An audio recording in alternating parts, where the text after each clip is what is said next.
안녕하세요. 영화는 재밌게 보셨나요? 저는 오늘 두 번째 겨울의 두 번째 GV인데요. 두 번째 GV 모더레이터를 맡은 MC나 프로그래머 손지연이라고 합니다. 이제 감독님, 배우님 두 분 함께 자리하고 계시는데요. 한 분씩 간단하게 자기소개 부탁드리겠습니다. 네, 저는 그 두 번째 겨울을 연출한 김의곤이라고 합니다. 네, 반갑습니다. 네, 안녕하세요. 저는 정희 역할을 맡았던 박가영입니다. 네, 안녕하세요. 저는 현호 역을 맡았던 이광현이라고 합니다. 만나서 반갑습니다. 네, 그 2019년도 1월 달에 여는 첫 번째 한국 영화 개봉작이었어요. 1월 3일에 개봉하면서 개봉과 동시에 첫 번째 GV가 진행이 됐고요. 오늘은 이제 두 번째 GV입니다. 그래서 첫 번째 오신 분들도 계실지 모르겠는데요. 이제 또 두 번째 시간엔 어떤 이야기를 나눌지 저도 기대가 많이 됩니다. 요즘 같은 날씨랑 정말 잘 어울리는 작품일 것 같은데요. 어떻게 두 번째 겨울 탄생하게 되었는지 감독님께 첫 번째 질문 드리고 싶은데요. 이게 사실은 그 제가 영화 속에 나오는 인물들이 그 29살이잖아요. 근데 실제로 이 영화를 기획했을 때가 제가 이제 29이 딱 됐을 때였었거든요. 그 당시에 좀 되게 좀 불안하고 되게 초조하고 어떤 영화를 계속 해야 되나 말아야 되나라는 어떤 그런 좀 기로에 서 있는 그런 시기였던 것 같아요. 그리고 좀 약간 그 제 나이 때 어떤 그 대한민국에 있는 사회가 이렇게 묶어놓은 그 29이라는 그 나이 때 이제 저의 주변 사람들, 주변 지인들이 하나둘씩 이렇게 뭔가 회사에 취업을 하고 이렇게 결혼 같은 것들을 하는 모습들을 보면서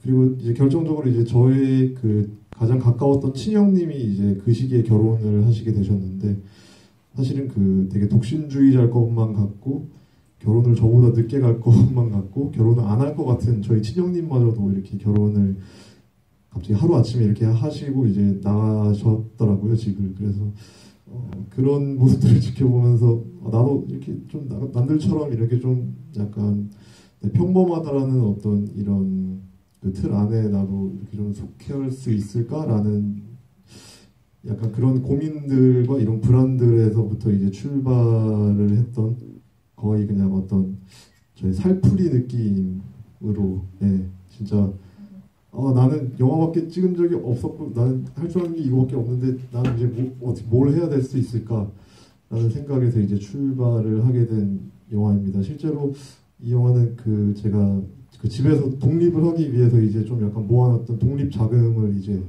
풀어서 좀 개인적인 사비를 이제 써가지고 이제 제작을 한 영화이기도 하고요.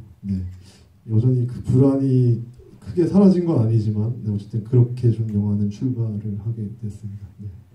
그럼 아직 그 독립 자금을 모아서 만든 영화이다 보니 아직 독립을 아직 못하신 거 그렇게 어렵게 만들어진 영화인지 몰랐어요.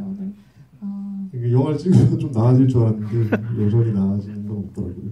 저 MC남에서 열심히 틀도록 하겠습니다. 네, 감사합니다. 그러면 그 친형님 분은 영화를 보셨나요? 네, 봤습니다. 어떤 반응을 이제 첫 번째 말이 어떤 말씀을 하셨는지 굉장히 궁금한데요. 뭐 좀 평소에 별로 안 친해서요. 보시고 나서 그냥 그래도 네가 만든 영화 중에 제일 낫네 뭐 이렇게 얘기를 하셨던 것 같아요. 굉장히 큰 칭찬이 아닌가 싶은 생각이 드는데요. 그러니까 두 분 배우님, 이광현 배우님이랑은 이전에 작업을 같이 하신 걸로 알고 있어요. 두 분 배우님과는 어떻게 작업을 하시게 되셨는지 이광현 배우님께 먼저 질문을 드리고 싶은데요. 네. 저는 어떻게 하게 됐냐는 말씀이신 거죠? 네. 저는 사실 감독님이랑 원래 어렸을 때부터 친구예요.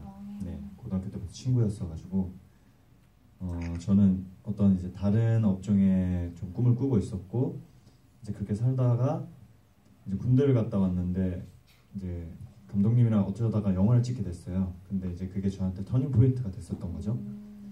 그래서 이제 그 이후로 대학교에 진학을 했고 연기를 전공을 해서 전공하고 저도 이제 29살이 이제 딱 됐을 때 불현듯 저한테도 불안감이 다가왔어요.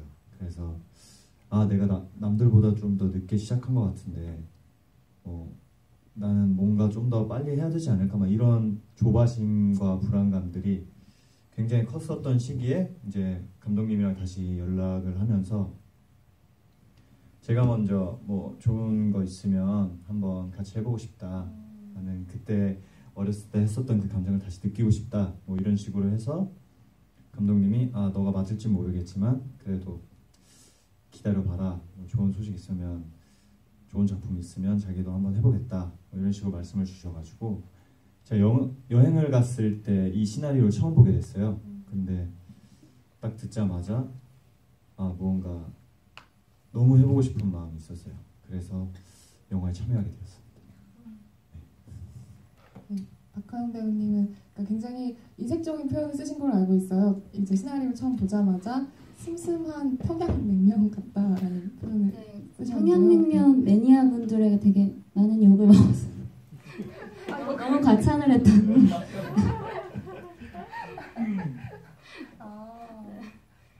그렇게 평양냉면 인기가 많은지 모르고 얘기했다가 그래서 어떻게 이제 작업을 하시게 되셨나요? 그 시나리오는 먼저 이제 박하영 배우님한테 드린 건가요? 이 영화가 이제 29살의 신혼부부의 이야기였는데 저 같은 경우는 감독님이랑 친분은 없었고 감독님이 이제 요즘 뭐 SNS나 아무래도 이제 이런 것들이 많이 발달이 돼 있다 보니까 제가 촬영했던 스틸컷 어떤 이미지를 보시고 이제 생각했던 배우하고 이미지가 맞다고 생각을 하셨는지 연락을 주셨는데 그때가 실제로도 제가 딱 29을 시작한 딱 1월 2일인가 3일인가 되게 딱 시작하던 때였고 근데 그때 이제 감독님을 이제 만나서 미팅을 하고 그랬는데 감독님도 실제로 29이었고 남자 배우분도 29이었고 그게 뭔가 여러 가지가 공교롭게도 좀 맞아떨어지는 지점이 있었고 처음 미팅하는데 막 민증을 꺼내라고 하더라고요. 나이를 속여 쓸 수도 있으니까 아무튼 그런저런 여러 가지들이 조금 잘 이야기가 통해서 함께 하게 된 것 같습니다. 네. 사실인가요? 민증을 보여달라고 한 네, 그랬던 것 같아요. 수많은 오디션이 있었겠지만 민증을 보여달라는 그 오디션이 처음이었고 아직까지는 유일합니다. 네, 영화 속 영화를 보셔서 다들 이제 공감을 하시겠지만 일상 연기가 너무나도 돋보이는 작품이 아닐까라는 생각이 듭니다. 그래서 두 분의 연기력 때문에 일상 연기가 당연히 돋보였겠지만 이제 감독님이 어느 정도 디렉팅이 있었는지 굉장히 궁금한데요. 그러니까 시나리오상 그대로 다른 뭐 애드립이나 일상 그 즉흥적인 대사 없이 진행을 한 건지 촬영 디렉팅은 어땠는지 궁금한데요. 네, 감독님부터 말씀해 주시겠어요? 저도 이게 매번 이렇게 작업을 하다 보면 이제 연출자들이 이제 작업 일지라는 거를 이렇게 뭐 쓰는 분들도 계시고 안 쓰는 분들도 계시는데, 근데 저 같은 경우는 이 작업 일지라는 거를 항상 촬영 후에는 좀 이렇게 적는 편이거든요. 근데 이게 이 영화의 그 제작부터 시작해서 연출 이런 거를 제가 다 혼자서 하다 보니까 이제 사실은 막 이렇게 뭔가 그냥 뭐 여기서 뭐 어떻게 뭐 그냥 여기서 이렇게 걸을래? 뭐 이 정도의 연기 디렉팅이 있었던 것 같고요. 배우분들은 뭐 어떻게 생각하실지 잘 모르겠지만 그 정도의 디렉팅이 있었던 것 같고, 이제 시나리오에 써 있는 어떤 그 대사를 기본적으로 가되 현장에서 웬만하면 시나리오를 보지 않는 쪽으로 해서 좀 되게 배우분들의 느낌이 더 중요시하게끔 좀 약간 전달이 가도록, 실제로 제가 그 시나리오에 제가 못 썼던 대사들 같은 경우를 이제 현장에서 좀 이렇게 배우분들이 그냥 이렇게 막 합을 맞춘 것도 아니었고요. 그냥 좀 이거를 너희가 좀 이렇게 하면서 이제 좀 해볼래? 하면서 이제 좀 나왔던 대사들도 좀 있었었고요. 근데 뭐 제가 할 수 있었던 거는 사실 뭐 그냥 여기서부터 여기까지 한번 걸어볼래? 여기서 마우스를 2번 딱딱딱 클릭해볼래? 정도였던 것 같아요. 제 기억에는. 네네. 그랬던 것 같습니다. 네, 배우분들께도 같은 질문 드리고 싶은데요. 뭐 촬영장에서 감독님의 민증을 보여달라고 했던 오디션의 비하인드처럼 이제 굉장히 개성 넘치는 뭐 디렉팅이 있으셨다던가 아니면 촬영하셨을 때 에피소드를 말씀해 주셔도 좋을 것 같은데요. 네, 박가영 배우님. 특별히 디렉팅을 많이 해주신 게 진짜 별로 없었던 것 같아요. 그리고 근데 그 대신 저 같은 경우는 좀 이해가 잘 안 되면은 그냥 잘 못하는 편이에요. 그래서 만약에 아무래도 감독님이 이제 성별이 남성이시다 보니까 제가 생각했을 때는 조금 이해가 안 가는 지점이나 만약에 아내라면 좀 이것보다는 다른 방법을 선택하지 않았을까라는 뭐 그런 생각들이 있으면 좀 그때그때 촬영 전에 늘 이야기를 했었고 하고 넘어갔고 감독님이 좀 최대한 그것들을 많이 반영하고 할 수 있도록 좀 열어주셔서 좋았고요. 그리고 좀 재밌었던 것 중에 하나는 점심을 집이 대부분 작은 원룸에서 촬영을 하다 보니까 점심을 먹고 나면 좀 많이 졸린 시간이 있잖아요. 그래서 네, 춤을 많이 췄습니다. 저는 안 췄고요. 저는 동영상 찍은 거 제가 갖고 있습니다. 다 함께 춤을 추셨나요? 아니면 무슨 일이죠? 이게 무슨 일이죠? 그게 사실 이 친구가 갖고 있는 그 동영상이 공개라도 될까봐 사실 두려웠긴 한데 원룸집이 제가 좀 고등학교 동창이 이제 홀로 서울 관악구에서 자취를 하던 집이었어요. 근데 그 친구의 취미가 이제 좀 약간 골동품 모으기, 뭐 장난감 모으기 약간 이런 게 있었는데 근데 거기에 턴테이블이 있잖아요. 그런 거를 이제 거기에 있었는데 거기 막 이제 비틀즈 이렇게 LP 뭐 이런 것들이 좀 쌓여 있었는데 하루 이제 좀 약간 제작부로 부탁했던 친구가 이제 와서 그냥 밥 먹고 우리 그냥 소화도 시킬 겸에 춤이나 추자 이러면서 갑자기 그걸 틀더라고요. 네, 그러면서 이제 쉬는 동안 이제 춤추고 네, 다시 촬영 들어가고 네. 춤추고 또 힘들어서 10분만 쉬었다 들어가자 이렇게 또 얘기하면서 이제 네, 그랬던 기억이 나네요. 네. 네, 우리도 남들처럼 살 수 있을까라고 내뱉던 두 주인공이 촬영 이제 틈틈이 춤을 추셨다고 하니까 뭔가 마음이 더 따뜻해지는데요, 이상하게. 네, 이광현 배우님 어떠셨나요? 또 기억에 남는 에피소드가 있으시다면? 네, 사실 시나리오를 만났을 때 제일 걱정했던 부분이 부부였던 거였어요. 제가 뭐 여자랑 살아본 적도 없었고 29에서 혼자 사는 이제 남자가 부부의 역할을 한다는 게 생각보다 어렵더라고요. 그래서 이 부분에 대해서 굉장히 고민을 했었고 최대한 이제 현호라는 그 인물이 와이프가 있는 인물로 다가가는데 굉장히 많은 생각을 했었던 것 같은데 그 와중에 제가 제일 좋아하는 장면이 있어요. 그 장면이 뭐냐면 현호가 이제 엄마한테 짜증내는 장면이 있거든요. 그때가 제일 편했던 것 같아요. 그때가 약간 저 이광현이라는 사람이 살짝 들어갔었을 수도 있는 그 장면이거든요. 이거는 내가 하던 거니까 너무 쉽겠다. 항상 그렇게 되더라고요. 어머니한테는 전화할 때 처음에는 저는 이제 독립을 했거든요. 이 친구는 독립을 못했지만 감독님은 독립을 했는데 항상 전화 오실 때는 되게 너무 좋아요. 전화 오는데 기승전 짜증으로 끝나더라고요. 그래서 그때도 그 장면이 되게 제일 좋았고 제일 저 같다고 생각을 했었는데 갑자기 이제 질문을 하시니까 그때가 생각이 나면서 지금도 제가 똑같구나. 네, 저는 아직 똑같은 것 같아서 그거를 그냥 제가 재밌는 장면이라서 말씀을 드렸고 에피소드 저도 춤을 추고 사실 이제 그 제작부 친구 와서 저는 굉장히 행복한 현장이었어요. 뭐 이제 감독님이 못 챙기는 걸 그 제작부 친구가 챙겨줬기 때문에 그런 게 이제 비싼 밥이었는데 감독님 돈으로 이제 굉장히 비싼 밥들을 막 사줬어요. 그래가지고 너무 행복했고 너무 추억이 많고 저한테는 그냥 이 두 번째 겨울이라는 작품이 굉장히 소중해요. 네. 그렇기 때문에 에피소드라면 다 행복했던 추억들이라고 말씀드릴 수 있을 것 같아요. 실례가 안 되는 어머님이 작품 보셨는지. 네, 어머니가 그걸로 질문을 많이 하시더라고요. 그 어머니들이 그 장면에 대해서 질문을 되게 많이 하셨어요. 한 기부하면서 한 두세 번 정도가 저는 뭐 20대 후반에 아들을 가진 엄마인데요 이러면서 이제 질문을 많이 하셨었는데 어머니 분들도 아마 그 장면에 좀 꽂히시지 않으셨을까. 그래서 저희 어머니도 보고 아니나 다를까 좀 사랑스럽게 대할 수 없냐 이런 말씀을 하셨는데 그게 제일 사랑스러운 방법이라고 말씀을 드렸던 기억이 있습니다. 영화제 GV 때 그 이 질문 하셨던 분이 저희 어머니십니다. 그 다음 GV 때 말씀하신 게 저희 어머니십니다. 질문하신 분들도 다 기억하고 계시네요. 특별한 기억이어서 더 기억에 남았을까요? 네, 그죠.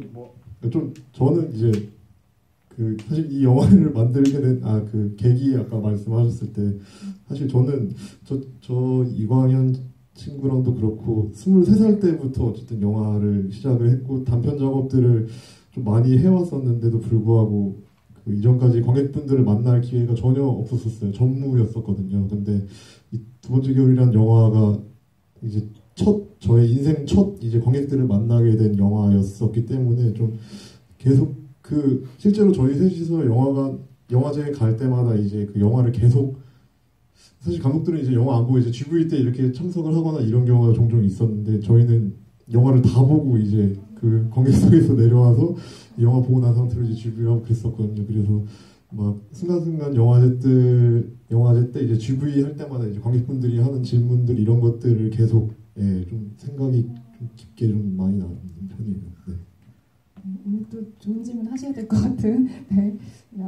어쨌든 제가 한 질문 더 드리고 바로 마이크를 객석으로 돌리도록 하겠습니다.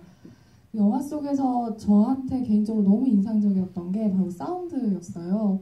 그 인물들 두 명의 주인공이 내부에 있으면서도 끊임없이 외부의 사운드가 들어와서 저 인물들이 내부의 안전한 공간에 있지만 그럼에도 불구하고 뭔가 외부에 놓여져 있는 것 같은 느낌이 계속 지속적으로 들더라고요. 그런 사운드 작업에 공을 많이 들이셨겠구나라는 혼자만의 생각을 해봤는데요. 어떻게 작업을 하셨는지 궁금합니다. 실제로 그 촬영지가 그 주변에 이렇게 좀 공사 현장, 그러니까 바로 한 10m 바로 앞에 이제 실제로 공사를 하는 현장이 있었고요. 다행히 저희가 촬영할 때는 이제 공사는 없었었거든요. 다행히도. 근데 이제 그 집에서 작업을 처음에 이제 뭐 여기서 해야겠다라고 이제 시작한 게 아니라 그 제 어렸을 때 친구의 집이었기 때문에 좀 자주 놀러 갔었어요. 저도 당시에 그 친구가 모으는 그런 골동품과 이런 장난감들이 너무 좋았기도 했고 그 친구랑 좀 약간 적적할 때 이제 같이 집에서 술을 먹고 하곤 했었는데 근데 이제 그 집에서 이렇게 막 좀 자주 놀러 가다 보니까 이 집 주변의 어떤 소음들이나 이런 것들 그리고 실제로 그 보일러가 네. 첫 GV 때도 딱 이 시간대에 저게 울렸는데 네, 어쨌든 그 보일러가 이렇게 돌아가는 소리가 상당히 그 집에서 좀 심하게 흔들린다거나 근데 이런 것들이 좀 되게 좀 제가 당시에 그 떠안고 있었던 어떤 그 불안감들이 계속 이런 주변에 그 집 주변에서 나는 소리들에서 좀 약간 증식이 되는 근데 이제 어쨌든 그 불안이라는 것도 사실은 그 형태가 없잖아요. 그냥 내가 단순히 불안할 뿐이지 이 불안하다라는 것에 대한 이유를 우리가 사실 알기까지가 되게 힘들잖아요. 왜 불안한지도 모르고 그냥 계속 불안하고 내 미래를 생각하면 또 불안한데 내 미래가 왜 어떻길래 아직 나도 모르는 내 미래가 되게 신기루 같은 어떤 그런 감정이 이제 불안한 감정들인데 이것이 좀 어디로부터 오는지도 잘 모르고 그리고 이게 좀 되게 외부적인 요소들에서 올 수도 있고 어쨌든 저가 가지고 있는 어떤 스스로의 내적인 것에서 이제 불안이 올 수도 있다라고 생각을 하는데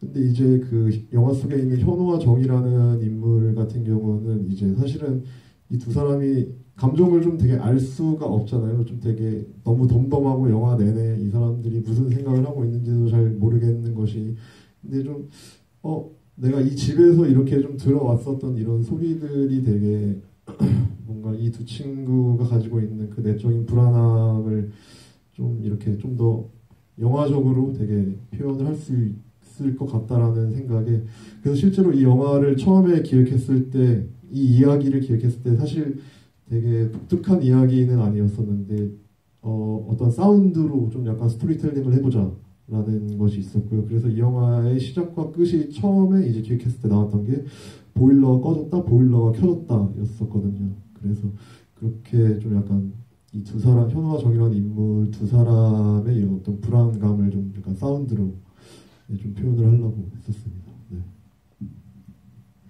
네, 이제 질문을 받아보려고 하는데요. 질문 감독님 그리고 배우님께 질문 있으신 분 자유롭게 손들고 질문해 주시면 되세요. 여기 공간이 자그마하다 보니까 맨 뒤에 앉아 계신 분도 손들고 이렇게 바로 말씀해 주시면 여기까지 전달이 되어서요. 네, 바로 손 들고 말씀해 주시면 될 것 같습니다.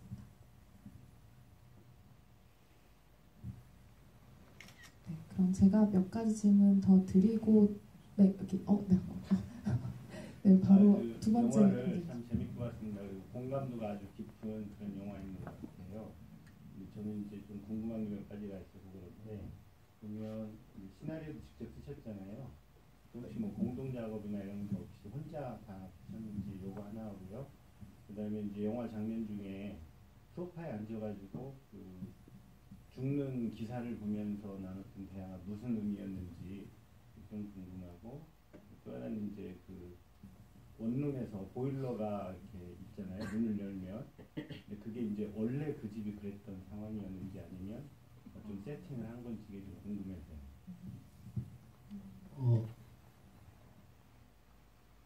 첫 번째 질문이 시나리오. 네. 일단은 이거를 쓰는데 어쨌든 좀 제가 살풀이를 하듯이 만든 영화라고 했잖아요. 실제로 시나리오 쓸 때도 되게 막 이 불안함은 뭐지? 이러면서 이제 막 너무 답답해서 이제 막 정말 이게 시나리오가 아니었어요. 처음에는 이게 시나리오의 형태가 아니라 정말 그 트리트먼트나 어떤 소설 형식의 이런 뭐 보일러가 커졌다 껴졌다 요 사이에다가 이렇게 그냥 막 나의 불안함을 막 이렇게 적어 내려가는 식의 작업이었었는데, 근데 어쩌다 보니까 제가 또 영화를 계속 만들어 오던 사람이다 보니까 이게 시나리오가 되더라고요. 그렇게 열흘을 쓰고 이제 저 친구에게 그 시나리오를 보내고 처음에는 이제 이 시나리오가 되게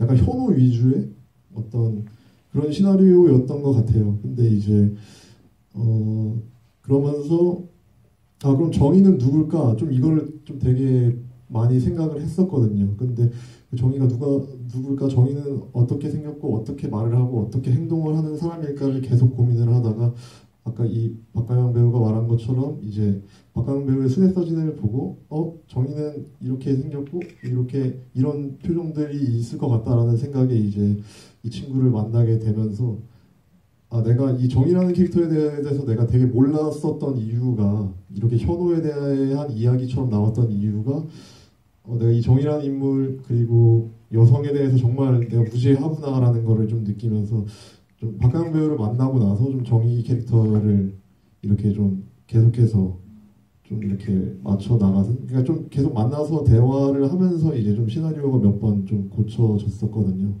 그래서 사실은 뭐 각본은 이제 초고는 이제 저 혼자 썼는데 이제 좀 계속 시나리오는 이렇게 배우분들 만나면서 이렇게 수정이 좀 돼갔었고요. 두 번째 질문이 뭐였죠? 소파에서 네네. 한 부부가 죽는 기사 의미가 뭔지. 이제 그거 같은 경우는 이제 제가 되게 그 불안하고 되게 심적으로 되게 힘들었던 그 29의 그 시기에 모르겠어요. 그 항상 그 제 주변은 되게 좀 뭐랄까요.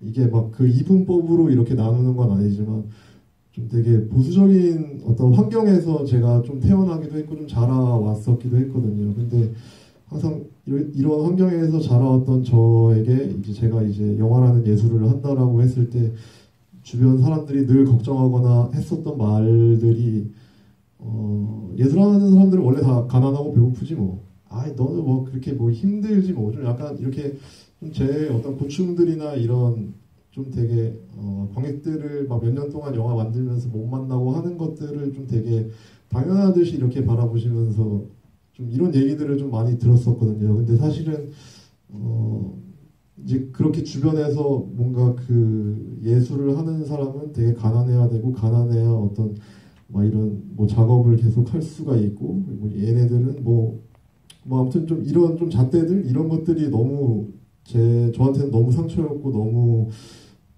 그게 너무 싫었던 것 같아요. 근데 이거를 좀 약간 무의식 중에 나에게 어떤 이런 잣대를 들이댔던 사람들을 생각을 해보니 좀 정말 좀 제 나름대로는 이 영화를 통해서 좀 약간 이렇게 너무 당연하다는 듯이 말하는 사람들을 좀 되게 뭐랄까요 좀 약간 좀 비꼬듯이 조금 약간 표현을 하고 싶었었던 것 같아요. 좀 나름대로 뭐 어떻게 보셨을지는 잘 모르겠지만 어쨌든 그 대사를 쓰고 그 상황을 연출했을 때 실제로 제가 그 대사들을 쓰고 이것들을 이제 화면에 담았지만 되게 배우들이 그 연기하는 모습을 보면서 더 좀 저는 소름이 돋았거든요. 좀 사실 현장에서 카메라 봤을 때 너무하잖아 이거 어떻게 이런 말을 할 수가 있어 이러면서 그랬었던 기억이 있는데 좀 아무튼 좀 그런 거를 좀 약간 저의 의도였던 것 같습니다. 좀 많이 질문을 그 장면에 대해서 좀 질문을 많이 들었는데 실제로 처음에 부산영화제에서 상영을 했을 때 그 박가영 배우가 아는 그 프랑스인 친구분이 한 분 계셨었는데 그분이 그 영화제 파티에서 그런 얘기를 하시더라고요. 그 장면을 보면서 실제로 그 프랑스에서 20대 그 한국인 젊은 예술가 부부가 며칠 전에 죽었다라는 그 기사가 나왔었고 이거를 뭐 이렇게 뭐 모티브로 삼은 거냐 뭐 질문했었고 근데 그때 당시까지만 하더라도 저는 그거에 대한 정답이 없었었거든요. 근데 저도 제가 이걸 왜 썼는지 잘 몰랐기도 했었고요. 이거 진짜 내가 왜 썼을까? 그렇다고 해서 내가 그 실화를 가지고서 막 영화에 이거를 막 어떤 장치적인 걸로 막 이렇게 쓰려고 했었던 거는 아니었었거든요. 근데 지금에 와서 좀 생각을 해보니 여전히 저는 이제 이 영화를 찍고 2년이 지났음에도 불구하고 주변에서 그런 얘기들을 들으면서 계속 영화 작업을 하고 있고요. 여전히 그런 얘기들이 그런 잣대들이 너무 좀 저한테는 너무 싫었던 것 같아요. 그게 좀 반영이 되지 않았나 네 생각을 합니다. 저는 마지막 질문이 뭐였죠? 보일러가 진짜 밖에 있었나요? 예, 실제로 밖에 저렇게 방치가 돼 있었던 집이었습니다. 네, 실제로 보일러가 한번 이렇게 웅 하고 울리면은 그 윙, 붕, 붕 이 소리가 다 그 집안에서 이제 저랑 그 친구는 그 집에서 술을 마시고 나서 잠을 잘 때 그 보일러 돌아가는 소리를 들으면서 이제 막 실제로 잠을 잤고요. 그 친구는 지금 그 집에 살고 있는 거죠? 아니요, 그 집을 나와서 결혼을 했습니다. 네. 축하드립니다. 제가 결혼을 했네요. 네. 그 온도 조절기가 캐비넷 안에 있으면 안 되거든요. 밖으로 나가 있고. 진짜요? 네. 그냥 그 온도 조절기는 실내에 있어야 실내 온도를 감지해서 이게 가동이 되는데 그 보일러하고 같이 있으니까 좀 문제가 될 수밖에 없었는데 잘 사셨네요. 그래서 결혼까지 하시고. 혹시 건축을 좀 이렇게 하시는 분이죠? 예. 그러시군요. 집주인분께 알려드려요. 네, 빨리 알려드려야 될 것 같아요. 네, 또 다른 질문 있으신 분 계실까요? 동키호테라는 작품에 합격해가지고 연습을 하고 있다고 말하고 그 거짓말했잖아요. 그 걸려가지고 이제 자기의 마음을 말할 때 남들 앞에 서는 게 두렵고 내가 좋아하는 일을 하지만은 사실 그게 어렵다고 말했잖아요. 그게 본인한테도 그런 마음이 있었는지 아니면 감독님한테도 뭔가 다른 면으로서 그런 불안감이 있었는지 두 분께 묻고 싶어요. 저 배우님. 그 부분은 사실 아까 말씀하셨던 그 애드립이 있었냐 그런 질문을 하셨을 때 거의 90%가 애드립이었던 것 같아요. 그 장면이. 사실 이게 제가 늦은 나이에 연기를 시작했다고 했지만 그런 불안감 그리고 그런 막막함이 항상 들었어요. 그 오디션을 볼 때나 아니면 꿈을 꿀 때, 그럴 때 내가 할 수 있는 사람인가, 아니면 나는 남들 앞에 나서는 걸 좋아하지 않는 사람인 것 같은데 내가 왜 이 전공을 했을까?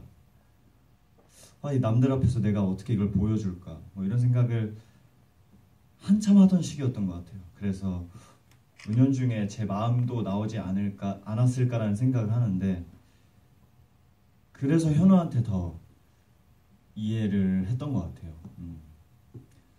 결혼을 했지만, 결혼을 하고서도 이 꿈을 꾸고 싶지만 제가 결혼을 안 했는데도 지금 현실에 많이 부딪히고 있거든요. 근데 그러면 현우는 얼마나 힘들까, 그런 생각을 너무 많이 하다 보니까 자연스럽게 그러면 안 되지만 현우면서 광연의 얘기를 좀 했지 않았나, 그런 생각을 하고 있습니다.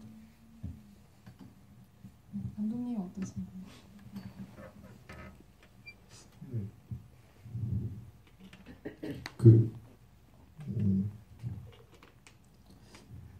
사실 이 영화의 현호도 그렇고 정의도 그렇고 사실 다 그게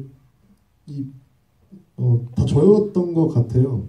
현호도 그렇고 정의도 그렇고 거기서 되게 뭔가 걱정해하고 고민해하고 좀 불안해하는 것들이 다 저였던 것 같고, 그게 반영이 됐었고, 실제로 이광현 배우가 말한 것처럼 저게 제가 대사를 못 썼던, 거의 진짜 그냥 딱 원래는 정말 그냥 정말 간결한 신인이었고 정말 한 20초 안에 끝나는 원래 신이었었는데 현장에서 이 대사를 좀 넣어볼까, 이 대사를 해볼까, 근데 찍고 있는데 갑자기 저 배우가 다른 대사를 이렇게 하고 박가람 배우는 그걸 또 받아주고 있고 이렇게 찍었던 장면이었는데,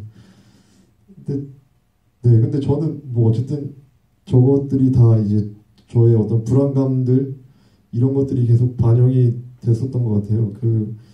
실제로 이광현 배우가 그 장면에서 원래는 저게 오케이 컷이 제 기억으로는 아니었었는데, 근데 이광현 배우가 저기서 사전에 저희가 이제 얘기를 안 했던 대사를 하나를 했었어요. 사실 조금 저는 투머치하다고 생각이 드는 대사였기도 했는데, 어쨌든 이것도 말이 되는구나라면서 이제 쓰게 된 장면인데, 그 대사가 뭐였냐면은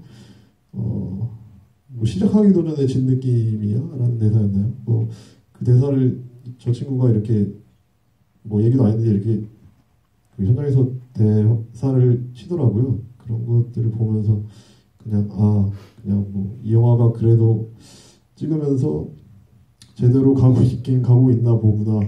내가 지금 이 투머치한 대사에 내가 공감을 하고 있다니, 이러면서 계속 계속해서 저의 어떤 분신 같은 그런 장면이었던 것 같습니다. 네.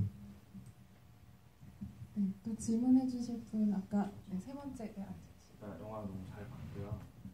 개인적으로 이제 보일러 소리가 이렇게 사람한테 평온함을 줄 수 있겠구나라고 좀 느끼면서 봤어요.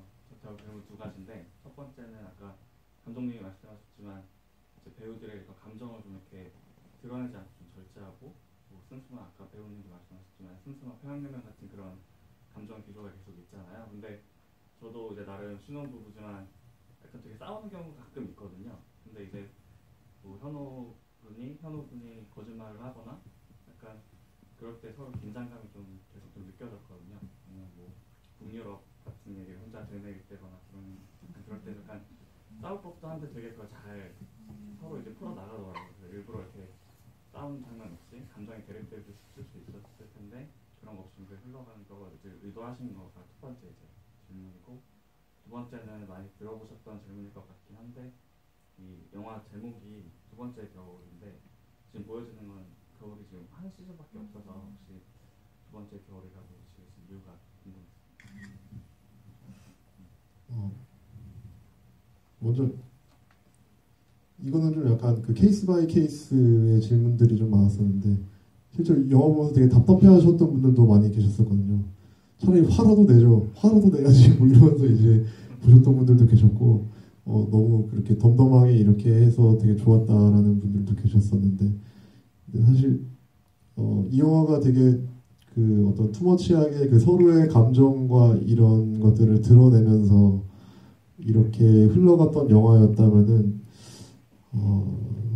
이 영화의 이 건조한 어떤 이런 분위기와 좀 잘 맞지 않을 것 같고, 그리고 사람이 한번 이렇게 화를 내기 시작할 때는 그 왜라는 것이 좀 작용을 하잖아요. 그 이를테면은 정말 누가 봤을 때는 저기서 왜 화를 내고 감정을 드러내지? 저건 싸울 일이 아닌데 이렇게 볼 수도 있는 거고, 아니면은 뭐 저렇게 뭐 화 안 내고 저렇게 흘러갈 수도 있지 이렇게 볼 수도 있는 건데, 근데 이 영화에서 이 현호와 정의가 이렇게 감정을 드러내고 싸우게 된다면은 이 사람들이 이렇게 감정을 드러내고 싸우게 되는 어떤 원인에 대해서 또 제가 그 영화 내내 구구절절히 설명을 해야 될 것 같은 느낌이 좀 있었어요. 정말 이 사람들의 감정을 이렇게 드러내고 폭발할 정도의 어떤 사유나 사건 이런 것들이 있어야 될 것 같은데, 근데 굳이 뭐 여기서 이렇게 이들이 이렇게 감정을 폭발시키고 이렇게 화를 내지 않을 거라는 굳이 이렇게 구구절절 일단은 좀 설명하고 싶지 않았었고, 그냥 이 둘이 놓인 처지와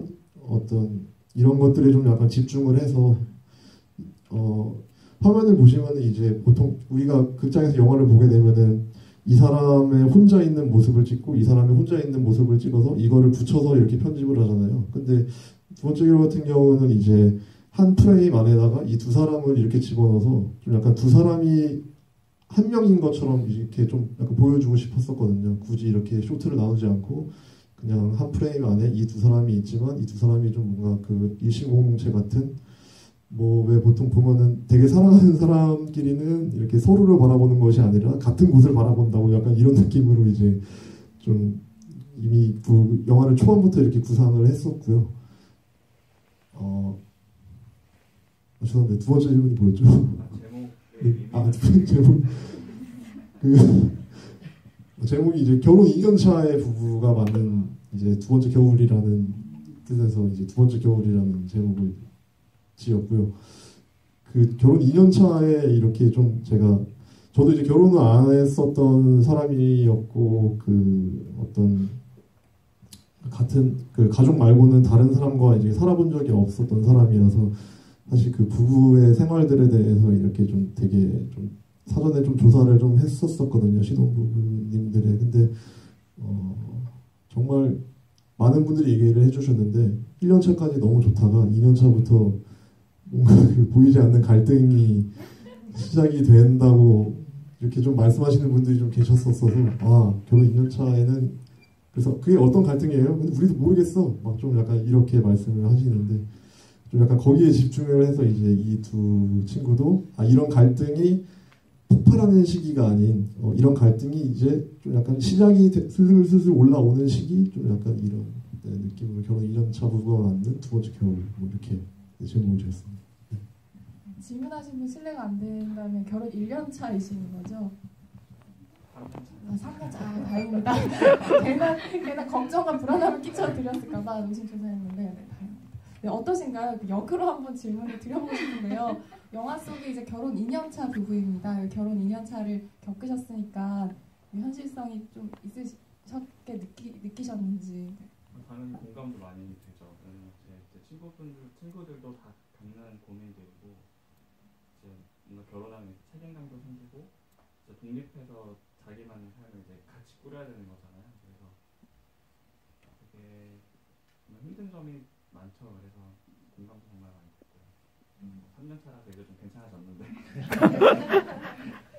근데 정말로 질문을 조금 이어가자면 두 분의 그 부부 케미가 정말 돋보였어요. 근데 두 분 다 이제 결혼을 안 하셨었고, 촬영 당시에는. 네, 그래서 그런 조율을 하면서 서로 간의 대화도 많이 했을 것 같은데요. 이제 부부의 합을 맞추기 위한 어떤 두 분만의 준비가 있으셨는지 박가영 배우님께 여쭤보겠습니다. 일단은 막 서로 대사를 맞춰보거나 연기 연습은 한 번도 안 했던 것 같아요. 오히려 그거를 막 연습을 하고 대사를 맞춰보면 이 영화 자체가 진짜 워낙에 좀 담백한 영화라서 뭔가를 막 연습해보는 것들도 더 과장되질 수도 있을 것 같아서 대사를 연습하진 않았지만 그냥 그냥 워낙에 나이도 같고 그냥 되게 편하고 실제로도 조금 이 배우와 저 모습에 또 비슷한 지점들이 사실 또 많이 있기도 해가지고 크게 이질감 없이 저는 촬영을 했던 것 같아요. 네, 이광현 배우님 어떠신가요?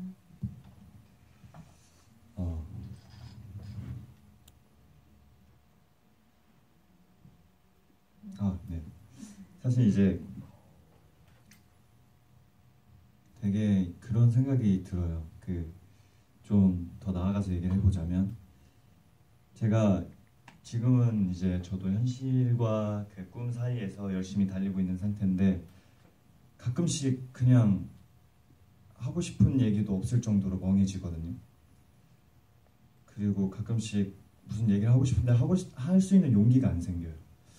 그런 거를 그때도 느꼈고 지금은 더 느끼게 됐는데, 그때 현호가 그런 거를 좀 많이 느끼고 있는 시즌이 아니었을까 생각이 들고, 그러면서 와이프한테 되게 의지를 하게 됐는데, 사실 이제 현호 자체도 이제 와이프한테 되게 많이 의지를 하지만 저 자체도 가영이한테 좀 의지를 했던 부분이 있었던 것 같아요. 연기적인 부분도 그렇지만 무언가 저를 되게 다독여주는 편이거든요. 요즘도 이제 이게 개봉을 하면서 그 전에 잠깐 만났었는데, 그때 가장 힘이 되었었던 말들이 광현아 너 진짜 장하다, 너 진짜 잘하고 있다, 나 진짜 너 멋있어진 것 같다, 장하다, 이런 얘기를 해주는데 되게 도움이 되더라고요. 되게 힘이 됐었고, 이 느낌 자체가 그때랑 지금이랑 똑같던 거 보면은, 그때도 그래서 많이 의지를 해서, 그리고 또 가영이가 많이 도와줘서, 그래서 제가 너무 편해서 이게 좀 잘 나오지 않았나 그렇게 생각하고 있습니다. 네. 질문 이어가면 좋을 것 같은데요. 한 두 가지 질문 더 받고 이제 마무리를 지어볼까 하는데요. 혹시 질문 더 해주실 분 계실까요? 네, 그럼 제가 몇 가지 질문 더 드리도록 하겠습니다. 결말이 저는 굉장히 인상적이었어요. 또 입봉작이라고 하죠. 단편 영화를 만드시다가 이제 장편 영화를 처음 만드시는 신인 감독님들 작품을 볼 때마다 느껴지는 거지만, 과연 저 작품의 결말이 어떻게 끝날까를 굉장히 우려하면서 보게 되는 경향이 없지 않아 있거든요. 저 개인적으로는. 근데 두 번째 겨울에서 결말이 주는 힘이 저한테는 굉장히 컸어요. 그러면서 이 작품이 무언가 굉장히 저의 지나간 시간들을 껴안아주는 이상한 그런 느낌이 들더라고요. 따뜻한 느낌이. 그래서 결말을 어떻게 이제 마무리를 지으시려고 생각을 하고 시나리오를 쓰셨는지 감독님께 질문 드리고 싶습니다. 원래는 이제 제가 살풀이하면서 썼던 그 시나리오의 결말은, 지금 이 결말 보일러 켜지는 건 결말이었는데요. 원래 이제 새해를 맞이하잖아요. 새해를 맞이하고 나서 집에 들어가서 찬물 샤워를 하고 씻고 나왔는데, 갑자기 이제 보일러가 켜져서 서로 그냥 둘이 이렇게 보일러를 쳐다보면서 영화가 끝나는 게, 이제 실제로 촬영을 하기도 했었고요. 서로 이렇게 둘이 보일러를 멍하니 쳐다보면서 끝나는 게 이제 결말이었었는데, 근데 이게 어느 순간부터 그 편집본을 보면서 솔직히 좀 약간 이거 너무 좀 인위적이라고 했어야 됐나? 영화를, 물론 그 중간중간에 그 정이라는 인물이 그 방 안에 혼자 있는 자기 자신의 이렇게 모습을 이렇게 본다던가, 충분히 그 좀 약간 인위적인 장면들이 없잖아 있긴 했었지만, 저도 결말을 이렇게 찍어놓은 걸 보면 사실 좀 약간 너무 인위적인 것 같다. 이거 보일러를 이렇게 이 둘이서 이렇게 신경을 딱 쓰더니 이거 진짜 어떡하지? 망했다. 좀 약간 이런 느낌까지 받았을 정도로, 그러니까 거의 이 영화의 편집을 8개월 정도를 했는데 한 6개월 정도를 결말만 편집을 했던 것 같아요. 그 와중에 그 두 친구가 이제 잠자리에 들었던 앞신에 있었던 그 잠을 자는 장면, 누워서 이제 잠을 청하는 장면에서 이제 그 원래는 이제 그 보일러가 꺼져서 우리도 남들처럼 할 수 있을까 하고 나서 이제 페이드아웃이 되는 그 장면에 다른 테이크를 봤는데 제가 이게 당시에 무슨 생각을 갖고 촬영을 했는지 모르겠지만 원래는 이제 그 보일러가 이제 켜진다, 켜진다, 이제 보일러가 꺼진다, 뭐 약간 이런 식으로 연출을 했거든요. 현장에서는. 근데 이제 다른 테이크를 봤는데 제가 무슨 생각을 했는지 모르겠는데 이 두 친구가 이렇게 둘이 딱 껴안고 나서 제가 보일러가 켜진다, 꺼진다 이걸 안 하고 계속 그냥 두 친구가 계속 껴안고 있는 장면이 한 3분 정도의 그 클립이 있는 거예요. 근데 지금 뭔가 이 클립에서 이 두 친구가 이 보일러가 다시 켜지는 거를 인지하지 않는 것이 이 영화의 결말에 맞는 거구나. 이 두 친구가 보일러를 괜히 한번 이렇게 쳐다보게 되면은 되게 그냥 좀 저 보일러가 주는 어떤 의미도 되게 퇴색될 것 같고 너무 뻔한 영화가 될 것 같고 그래서 이제 그 마지막 테이크를 보면서 이제 보일러 켜지는 것을 두 친구가 인지를 하지 않는 것이 더 이 영화와 맞는 것 같다라는 느낌 때문에 이제 결말을 그렇게 잡았고요. 사실 뭔가 의미부여를 했던 게 아니었었거든요. 의미부여를 했던 것은 이제 보일러를 쳐다보는 원래 결말이 이제 되게 의미부여적인 결말이었었는데 근데 어쨌든 모든 장면이든 어쨌든 사람은 되게 의미부여를 하면 할수록 되게 끊임이 없잖아요. 근데 의미부여를 하지 않고 그 느낌이라는 거는 사실 되게 값지고 되게 소중한 거거든요.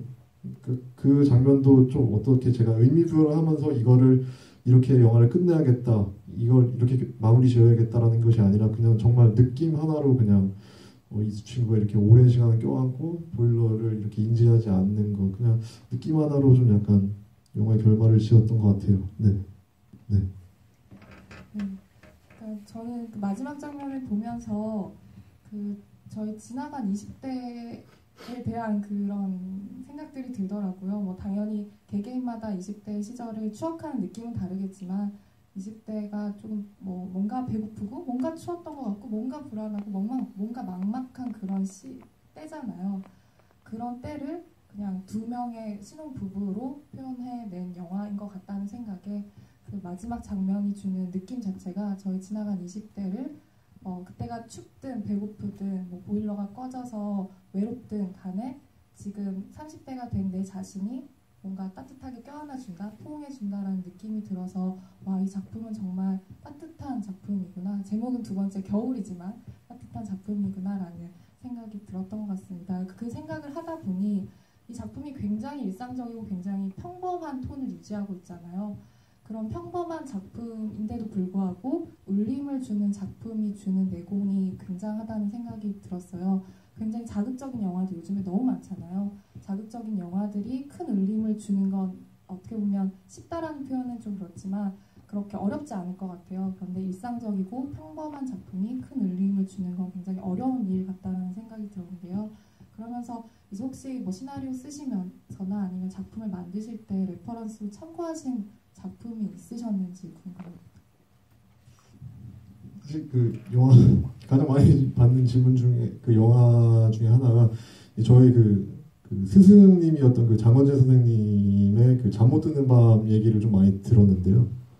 근데 사실 뭐 말씀드리다시피 제가 살풀이를 하면서 이제 썼던 영화다 보니까 뭐 레퍼런스를 뭐 함께했다. 사실 이 영화는 정말 이거를 뭐 장편으로 찍어야지 단편으로 찍어야지 막 이런 게 전혀 없었어요. 그냥 막 이렇게 진짜 말 그대로 러닝타임도 막 2시간이 이렇지가 않잖아요. 1시간 반 이런 게 아니라 69분이라는 되게 애매한 러닝타임이잖아요. 어떻게 보면은 정말 막 이렇게 막 그냥 뭐에 홀린 듯이 이렇게 썼는데 근데 그러고 나서 이 영화를 연출을 하는 과정에서 그 장원재 선생님의 잠 못 드는 밤이라는 영화가 갑자기 생각이 났고 내가 여기에 좀 영향을 받았구나. 워낙 좋아하는 영화였기도 했고요. 그리고 뭐 샘 맨더스라는 감독의 어웨이 위고라는 그것도 이제 신혼부부에 대한 얘기인데 그 영화와 한 2편의 영화가 더 있었는데 지금 자세한 게 제목 기억이 안 나고요.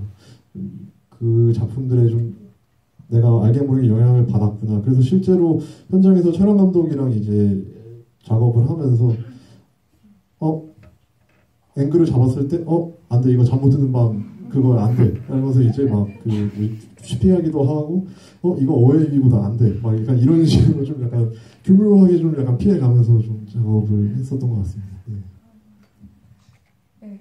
그리고 이 작품을 보고 나서 친구랑 얘기를 하다가 제가 이 작품에 대한 이야기를 막 하면서 인상적인 이야기 했던 기억이 나는데요. 제가 봤던 한국 영화 중에 가장 배드씬이 많은 영화인 것 같다라는 표현을 썼었어요. 정말 그 침대에서 밥도 먹고 맥주도 마시고 책도 읽고 네, 이야기도 나누고 모든 활동들을 다 침대에서 합니다. 이게 당연히 그럴 수밖에 없는 집안 구조이고 굉장히 좁은 공간에서 두 명이 함께 살아가다 보니까 가능한 것일 텐데요. 그러니까 일부러 그렇게 배드씬을 많이 찍으시려고 의도하신 건가요? 네. 실제로 그 집 구조가 그럴 수밖에 없는 구조이기도 했거든요. 사실 영화 속에 나오는 집은 좀 이렇게 돌아다닐 수도 있고 좀 약간 이런 좀 약간 넓게 찍힌 감이 없잖아 있는데 실제로 저 집은 이렇게 촬영 이제 배우 스텝 포함해서 이제 많았을 때가 5명, 적었을 때가 4명 정도였었는데 이제 실제로 나 잠깐 지나갈게 이러면 이제 딱 일어나서 이제 막 자리 비켜줘야 되고 막 이렇게 정말로 좁았었거든요. 조명기기가 다 들어가지도 않았을 정도였고 실제로 그 침대를 이렇게 막 들었다가 내렸다 하면서 이제 막 촬영을 했어야 되는 공간이었었는데 근데 실제로 저 집에서 저 친구랑 저랑 이제 그 영화를 찍게 되면서 좀 그 집주인 친구랑 며칠 같이 살았을 때 보니까 밥을 이렇게 그 캠핑 테이블을 이렇게 어디서 또 막 주성 그 골동품 캠핑 테이블 같은 거를 이렇게 펴서 침대에 앉아서 이렇게 술을 먹거나 밥을 먹었고요. 네, 구조도 그랬었었고 그 구조상 어쩔 수 없이 이 집에 살면 다 이렇게 밥을 먹어야겠구나. 그 침대를 포기할 수 없다면 밥을 계속 이렇게 먹는 수밖에 없겠다. 라는 생각. 실제로 박가영 배우가 가장 많은 배드신을 소화하기도 했었는데 막 진짜 현장에서 나 여기 침대에서 그냥 자고 있으면 돼? 막 이렇게 물어보기도 하고 오늘은 이게 끝이야 촬영이? 막 이렇게 물어보기도 하고 했었거든요. 네, 어쩔 수 없이 그 구조상 이렇게 될 수밖에 없는 네 그랬던 시기였습니다. 네. 네, 세 번째 앉아 계신 네. 우선 영화 찍으신데 수고하셨다는 말씀을 드리고 싶었어요. 감사합니다. 네. 왜냐하면 사실 영화를 보는 그 관람객 입장에서는 항상 재밌는가? 재미있지 않은가? 뭐 이런 느낌 위주로 봤는데 오늘 이 자리에 와서 영화를 제작하고 상영하는 그 기간이 이렇게 길 수가 있겠구나. 이거를 저는 사실 처음 느껴본 거예요. 그래서 수고하셨다는 말씀을 꼭 드리고 싶었고 질문하고 싶은 것은 사실 영화를 보고 끝났을 때 이 배우님들하고 감독님들이 오실까 그게 정말 궁금했어요. 왜냐면 꿈이 사람이 바뀔 수도 있잖아요.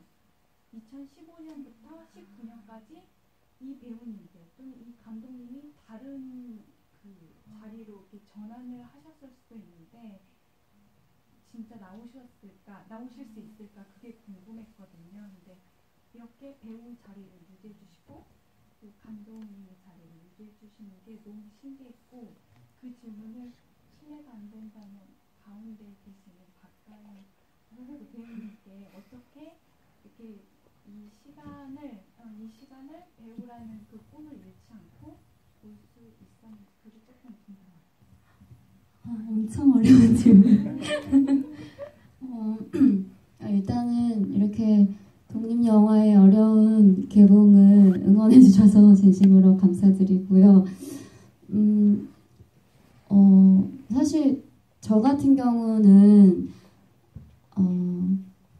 되게 우연한 계기에 아주 늦게 배우 일을 시작한 케이스예요. 그래서 만약에 아주 어렸을 때부터 꿈이 배우였거나 일찍부터 준비를 했었으면 중간에 바뀌었을 수도 있고 여러 가지 과정들이 있었을 수도 있는데 저는 좀 늦게 꿈을 찾은 케이스인 것 같아요. 그래서 오히려 어떤 다른 사회생활들, 다른 일들을 경험을 하던 중에 우연히 영화 작업을 하게 되면서 이렇게 된 경우라서 조금 더 어떤 마음이 조금 더 견고해진 상태로 이 일을 시작해서 좀 다른 거 할까 뭐 이런 생각들은 조금 더 과거에 했었던 것 같고 네 그리고 다행히 감사하게도 좀 뭐 두 번째 겨울처럼 이렇게 소소하게 또 좋은 작품들을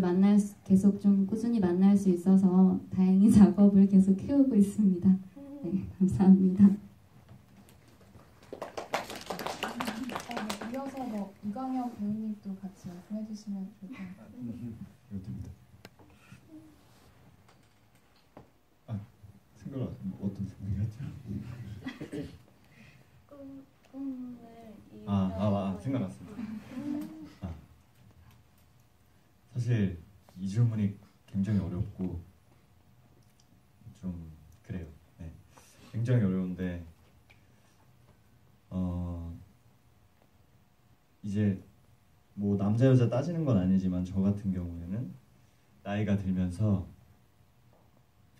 부모님이 은퇴를 하시고 뭐 이런저런 이제 생계를 제가 책임져야 되는 그런 나이가 됐어요. 그래서 사실 이거는 뭐 후회되는 일이지만 제가 노력을 더 했다면 뭐 더 좋은 배우가 됐을 수도 있겠죠. 뭐 그리고 뭐 생활을 할 수 있는 배우가 됐을 수도 있겠죠. 지금 열심히 노력은 하고 있지만 아직도 계속 달리고는 있는데 중간에 많은 생각을 했었던 것 같아요. 이 3년이란 기간에 저는 좀 이제 배우를 하면서 힘들었었던 그런 사건도 있었고 또 이제 독립을 하면서도 독립 후에 너무 힘들었었던 일들이 많아서 정말 많이 흔들렸어요. 정말 많이 흔들렸는데 이번에도 이제 두 번째 겨울이 개봉을 하면서 다시 뭔가 그래도 내가 했었던 결과물이 있구나 이런 생각을 하면서 살고 있는데 그냥 하루하루 최선을 다하면서 살고 있습니다. 네. 그게 정답인 것 같아요. 지금 제 인생에서. 네, 감사합니다.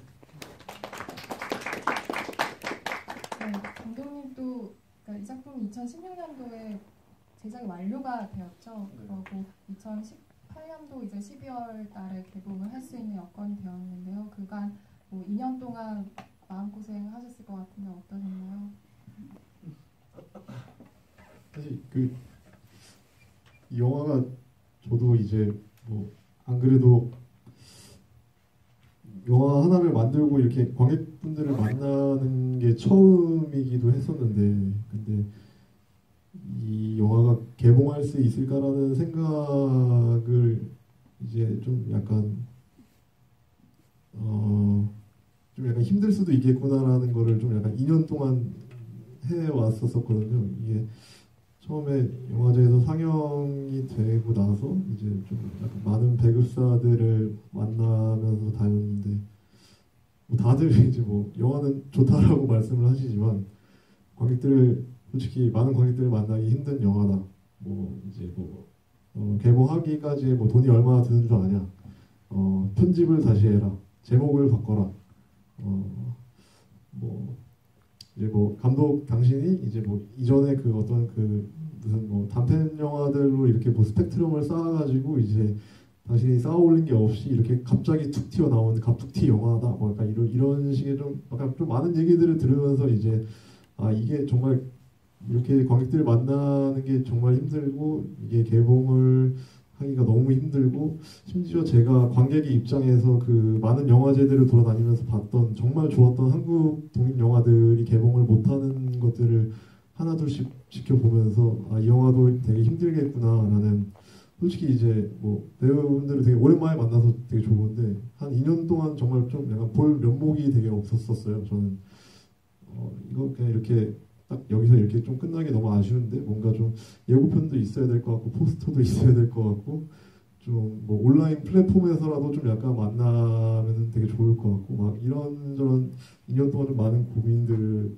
하다가 중간에 이제 이것만 계속 붙잡고 늘어질 수가 없어서 이제 새로운 작업을 좀 이렇게 몇 번 시도해 보기도 했었는데 솔직히 이 두 번째 겨울이라는 영화가 이렇게 개봉을 통해서 사람들을 못 만나다 보니까 저도 좀 약간 좀 자존감이 엄청나게 무너지고 내가 이런 식으로 계속 이렇게 골방에서 적은 스텝 배우들과 이렇게 즐겁게 작업을 하고 되게 저예산의 어떤 규모의 영화들을 찍으면서 이렇게 관객들을 만나기 힘든데 근데 나는 충분히 이렇게 계속 영화를 찍을 수 있을 것 같은데 아 이게 정말 녹록치가 않구나 현실이. 그러면서 이제 막 중간에 포기했던 작업도 있었고 그것 때문에 실제로 막그 집에 부모님이 계시는데 막 이렇게 막 부모님을 못 불러서 막 119를 집에 부모님이 계시는데 막 119를 부를 정도로 되게 막 스트레스로 몸이 안 좋고 막 그랬었는데 근데 어쨌든 2년의 그 기간의 고행 동안 좀 제가 더 되려 단단해졌다는 느낌. 정말 이게 운 좋게도 그 어떤 IPTV 부가판권이라는 게 이제 계약이 되면서 정말 작은 돈이긴 한데 이걸로 개봉을 하게 됐다라는 정말 소소하게나마 이렇게 개봉을 하게 됐다라는 얘기를 들었을 때도 정말 아무렇지가 않았거든요. 저는 솔직히 2년 동안 너무 힘들었지만 되게 막 우와 이럴 줄 알았는데 그냥 그렇구나 이게 뭐 하는구나 그냥 이런 식으로 막 넘겼었던 것 같아요. 그냥 좀 약간 그 고행의 2년 동안의 시간들이 좀 저를 되게 단단하게 만들어준 그래서 좀 더 이제 용기를 내서 이렇게도 작업을 할 수 있고 운 좋게도 이 영화 덕분에 지금은 이제 좀 그 상업 영화의 이제 PD를 하셨던 분과 물론 상업 영화를 찍을 것 같지는 않은데 어쨌든 좀 같이 작업을 이제 하기 시작하기도 했고요. 어쨌든 계속 좀 영화 작업을 계속 해 나갈 생각입니다. 할 줄 아는 게 이거밖에 없어요. 네. 네, 이제 한 가지 질문 더 받아보고 진짜로 끝내려고 하는데요. 네, 혹시 한 가지 더 질문하실 분 계실까요? 네, 네 번째 앉아 계십니다. 영화 너무 잘 봤고요. 좀 궁금한 거는 이제 감독님께서 이거를 약간 회고하듯이 쓰셨다고 하셨는데 관객들이 이제 볼 때 어떻게 영화를 봤으면 좋겠는지 그 생각을 좀 알고 싶고 사실은 독립영화라는 게 일반 사람들한테 보면 사실 쉽게 접할 수 없는 건데 11살짜리 저희 아들이 그러더라고요. 이 영화를 보고 엄마 내가 마치 그 영화 속에서 바라보고 있는 것 같아 라고 이야기를 하더라고요. 어떻게 그 감독님은 그 관객들이 이 영화를 바라보면 좋을지 그 부분에서 얘기를 해주세요.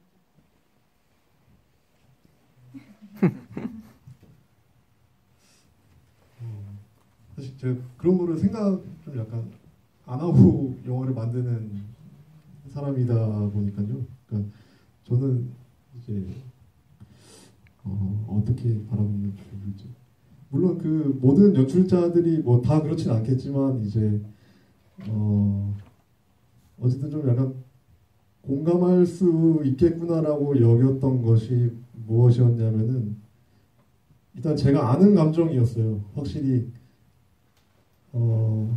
저는 좀 약간 영화를 저는 이제 뭐 영화학교를 이렇게 뭐 제대로 된 영화학교를 나온 것도 아니었었고 영화를 좀 되게 독학하듯이 하면서 막 여기저기 막 아트 영화도 좋아하고 막 상업 영화도 이렇게 막 보면서 영화를 보면서 좀 약간 공부를 한 케이스이기 때문에 근데 어쨌든 좀 영화를 찍을 때 저는 영화를 만들 때 저는 이제 중요한 것이 뭐 이야기, 뭐 구조, 뭐 되게 자극적인 것들 뭐 이런 여러 가지 요소들이 있겠지만 저 같은 경우는 제가 아는 감정을 다뤘을 때 그것이야말로 좀 약간 사람들이 좀 공감할 수 있는 그런 영화일 것이다라는 좀 약간 저만의 좀 주관적이고 되게 확고한 것들이 있어서 그래서 실제로 이 영화를 만들었을 때 제가 너무 불안하기도 했고 그 불안감이 뭔지도 모르겠고 이런 근데 그 감정은 제가 너무 잘 알겠는 거예요.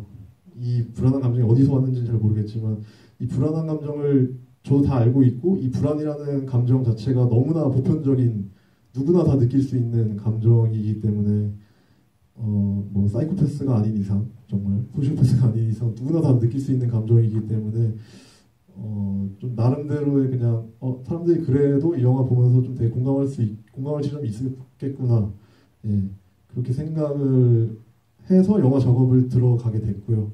그리고 뭐 이제 영화 속 사람들이 우리 바라보는 것 같아라는 지점에 대해서는 뭐 똑같은 것인데 이제 제가 아는 감정이었었고 사실 이 인물들을 그 관객들이 되게 봤을 때 이제 촬영에 대해서도 사실은 되게 신경을 많이 썼는데요. 솔직히 막 요만한 이제 그 DSLR 카메라로 찍긴 했어요. 정말 조명기기도 막 정말 2-3개밖에는 이제 가용을 안 했었던 작업 환경이기도 했었는데 어쨌든 촬영에도 되게 신경을 많이 썼던 게 사람들이 이 현호와 정이라는 사람에 대해서 어떤 동정감을 가지고서 이 두 사람을 바라보면 안 되겠다가 일단 첫 번째였고요. 그러면서 이제 사람들이 현호와 정의를 어떻게 바라봐줬으면 좋겠냐라고 이제 생각했었던 그 저희 연출적인 지점은 뭐였었냐면은 그냥 우리의 별다를 거 없는 그냥 사람들 그냥 마주보고서 현호와 정의야 이 영화를 보는 사람들과 마주보고 있었으면 좋겠다라는 게 일단은 가장 첫 번째 포인트였었거든요. 이 영화를 기획하게 됐을 때. 그래서 이제 대부분 뭐 보통 이제 우리가 촬영을 할 때는 이제 카메라를 이렇게 사이드에 두고 뭐 그 인물이 되게 세 보이고 위대해 보였을 때는 이렇게 인물을 아래에서 이렇게 찍는다거나 아니면은 그 인물이 막 작아 보인다거나 할 때는 이제 막 이렇게 좀 약간 입체적으로 이렇게 다루는 면이 없잖아 있는데 저 같은 경우는 최대한 이 관객들과 이렇게 좀 약간 배우들이 이렇게 마주 앉아서 이렇게 좀 볼 수 있는 영화를 처음에 기획을 했기 때문에 그렇게 좀 약간 동질감 이 배우들도 좀 약간 관객들을 좀 약간 봤으면 좋겠다라는 마주 앉았으면 좋겠다 좀 약간 나름대로 되게 실험적인 어떤 시도를 했어서 그게 좀 약간 잘 맞아 떨어지지 않나 싶습니다. 옆에 계신 분이 박수를 치셨는데요. 혹시 실례가 안 된다면 어떻게 보셨는지 한마디만 해주실 수 있으실까요? 약간 질문해 주신 분 옆에 계신.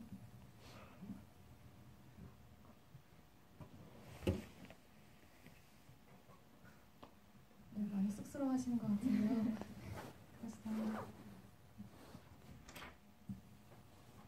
네, 이제 마무리 지어보려고 하는데 쑥스러워하시는데 억지로 시킬 수는 없으니까요. 이 작품을 보고 나면 저는 개인적으로 그런 생각이 들었어요. 다들 이제 보신 분들마다 다르시겠지만 두 인물의 세 번째 겨울이 어떨까라는 생각이 들고 저 혼자만의 상상을 하게 되고 그리고 세 번째 겨울은 완벽하게 따뜻할 수는 없겠지만 그래도 어느 정도 따뜻했으면 좋겠다라는 생각과 응원을 하게 됩니다.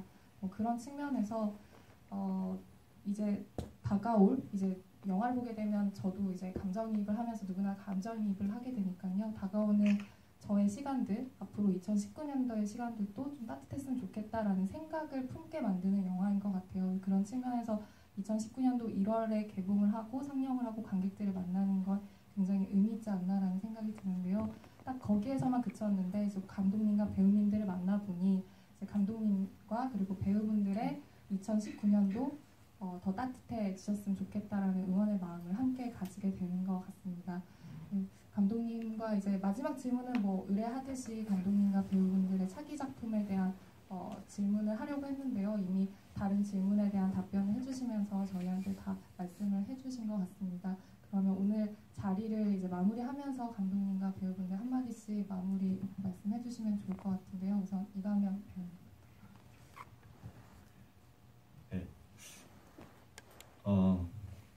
제가 첫 GV 때 드렸던 말씀이 뭐 냉면 같은 뭐 그런 영화를 좀 많은 분들한테 다가갈 수 있었으면 좋겠다는 말을 했었어요. 지금도 변함없이 저희 두 번째 겨울이라는 영화를 좀 많은 분들이 볼 수 있는 그런 일이 기적처럼 생겼으면 좋겠고요. 그리고 저 자체도 정말 긍정적으로 살려고 많이 노력을 했고 그리고 하루마다 진짜 최선을 다해서 살자는 마음을 변치 않고 살고 있어요. 그래서 이 영화처럼 정말 전 믿고 있거든요. 가면 갈수록 따뜻해질 거라는 걸. 그래서 관객분들 그리고 이제 모든 세계에 있는 여러분들이 점점 더 따뜻한 삶을 살 수 있으면 좋겠다는 생각을 하면서 오늘도 너무 감사하고요. 네, 앞으로도 너무 감사하고 항상 하시는 일과 모든 일들 다 잘 되시길 바라겠고 저 또한 묵묵히 제자리에서 열심히 살고 있을 테니까 뭐 다시 뵙게 되는 그 순간까지 정말 행복하셨으면 좋겠습니다. 감사합니다.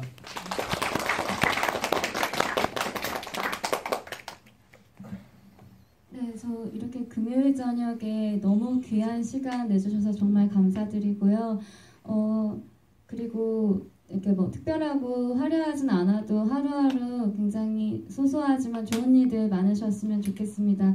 저도 부끄럽지 않고 떳떳하게 또 여러분들 자주 뵐 수 있는 사람 될 수 있도록 노력하겠습니다. 감사합니다. 일단 되게 영화를 오늘 와주셔서 좀 어쨌든 스크린으로 이렇게 봐주셨는데요. 사실 짧게요. 네. 스크린으로 봐주셨는데 너무 감사드리고요. 네.